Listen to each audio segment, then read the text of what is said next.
First of Chronicles 14, David goes out against the Philistines in the valley of Rephaim, where he had killed Goliath, and he says to God, shall I go against the Philistines?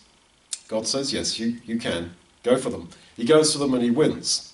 You see his humility. He doesn't think, Philistines, I've fought the Philistines so many times, I'm sure I'm going to win. No, he asks God. He has that humility to ask God for guidance every step of the way.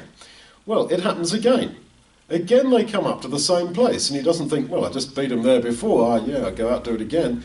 Again he asks God, just as we should, not assume that God works to the same pattern every time. Don't assume victory. Ask God's guidance every step of the way in every project that faces you. And God says, no, turn your backs to them and flee from them. Go to those mulberry trees, and when you hear the sound of marching above you, that's the angels marching, you then go forward and attack them and you will win. David does that. Turning your backs to your enemy and fleeing from them is what the law of Moses said would happen if Israel sinned.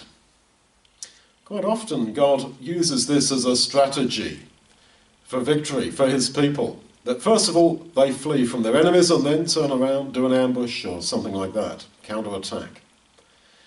It's to show us humility, to teach us recognition that all the way through in all our encounters, we are to recognize I am a sinner. And I deserve to turn my back and flee before my enemies because I am a sinner. And on that basis then, that becomes God's battle plan. That becomes his strategy, his military plan, if you like, in this case, for our victory. And only go ahead when the angels are marching up there in the sky in front of you, and you on earth, like the wheels of the cherubim, you go after them.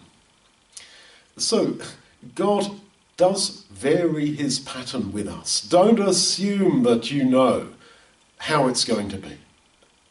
Humbly ask him at every step, what do you think? What do you advise, God? Show me, open my eyes to see your guidance.